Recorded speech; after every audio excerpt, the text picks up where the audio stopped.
Tanghali sa inyo guys. Ngayon nandito tayo sa may papunta tayong Dimasalang Road. Nagtataka kayo bakit kulay black yung ating gamit na motor ngayon. Ito yung PCX ni tatay na itim. So sa akin yung puti, diba? Ngayon pupunta tayo rin sa trusted na motor shop na pinagpapagawaan ko lagi. Nagpapa-change oil, nagpapalinis ako ng gilid. Kasi gusto ko i-share sa inyo yung nangyari sa motor ko. Yung sa PCX pinaregroove natin siya at sobrang smooth at nawala yung dragging niya. So ngayon dadalhin ko rin itong itim na motor ni tatay na if itong video na to in-upload ko, ibig sabihin totoo talagang natanggal yung dragging niya sa pagka-regroove ng motor natin. Kasi ilang beses na ako nagpalinis ng motor eh. Kaya ilang langis na rin yung mga ginagamit ko. So regroove ba talaga ang sagot para matanggal ang dragging? Kaya guys, samahan nyo ako, pupunta tayo ngayon doon. Ayan yung shop ni Motorkada. If di nyo kilala si Motorkada, ito yung what do you do for a living. At dito yung shop na JR Lightworks. Ayan, diyan tayo nagpagawa ng ilaw. Set kakaliwa pala ako, sorry, signal light. Ayan. So guys, ayan, nasa 10th Avenue na tayo sa may Caloocan. Pag nakita nyo marami ng motorsiklo I mean shop, motorsiklo rin, tsaka shop ng mga motorcycle, nandun na kayo. Iba na tayo rito. Ayan sila, Shoti Motorcycle.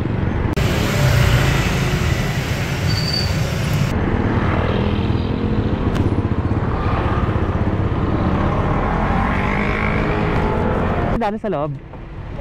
Malis. Ulit kaya change oil, gear oil, tapos regroove.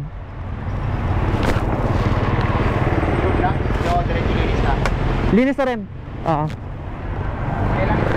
Meron. Ito, motul. Tsaka motul ulit. Ito yung kay Airpat, dinala ko na rin. Tumagas. Ayan guys, may mga gulong din sila rito. Yung kay Airblade, dito ko binili yung Pirelli.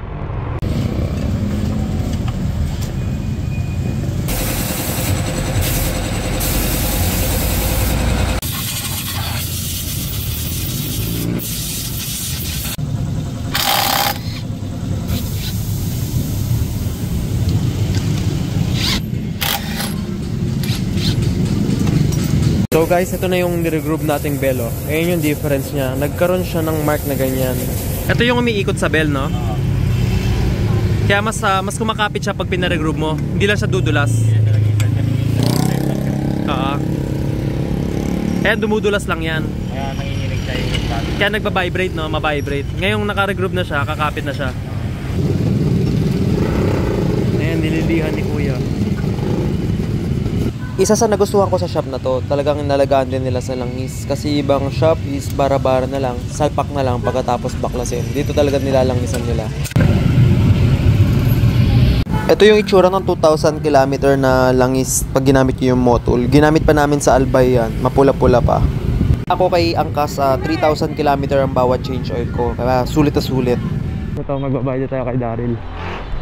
Bayad ako. Bibidyo ko, ibablog ko. Sige.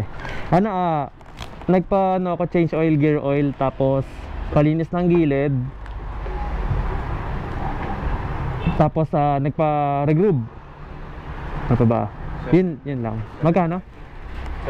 720, okay. Magkano yung regroove? 350, no? Tapos sa change oil, gear oil, 80. 70. Okay, tapos 300 CVT. Okay, thank you da. Kasama ko lang sa video. Sabutan kong 50 si kuya.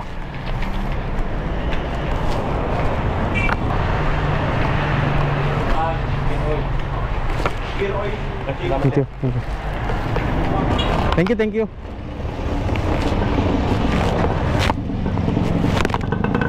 Natin hatak. Ayun, no? Okay. Teka, sa mas mabilis. Hanggaan. Paresa sila ng takbo ng PCX ko na puti. Kanina ma-vibrate to hanggang sa paa na ramdaman ko yung vibrate eh. Kaya smooth niya guys, Nakakatukso nga alam magpatakbo na mabilis pag ganito. Pero syempre hindi natin gagawin yan. Nadala na ako dati kay Airblade nung bago-bago ako magmotorsiklo eh. So yun nga, ang maganda sa shop nila Daryl, kasi yung mga tao niya talaga ay mababait, tsaka ano, yung talagang kita mong professional, hindi sila yung bara-bara. Actually yung KPCX na puti, kakapalit ko lang ng front no, na brake pad, nasa 12K tinakbo. Hindi ko napansin na pudpud, kasi kumakapit pa yung brake eh. Pero pag sinilip mo siya, malapit na dumikit yung bakal sa bakal. So yun, buti sinilip ni kuya. Yun yung gusto ko sa ganun, yung at least diba yung may pakialam talaga sila sa trabaho nila. Hindi yung basta may matrabaho lang, ganyan. Lalo na kung katulad ko o katulad ng iba na hindi ganun kaalam sa motor, diba? Hindi naman tayo lahat na ganun naging eksperto kagad sa pagmumotor, diba? Naaral pa lang natin unti-unti yan. Although di ako yung magdadrive nito, kaya ako sa pinaregroup kasi gusto ko yung motor natin, alam mo yung motor natin, na lang yung mapapasalamat natin sa motor natin eh. Yung maalagaan natin din siya ng maayos, di ba? Hindi yung porque sa akin kasi may sentimental value yung mga motorsiklo, di ba? Kung saan ako nadadala ng motor eh, alam mo yun. Sana ako nakatulong sa information. If you have any questions guys, comment down below lang. Yan, nasa 622 subscribers sa tayo guys. Sobrang thank you, I love you guys. Salamat. Ang gaan ng takbo. So guys, see you on my next vlog. Baka ito abutan na tayo ng ulan eh. 5 minutes away, 10 minutes away lang naman na tayo papunta sa bahay. See you guys soon. Bye bye.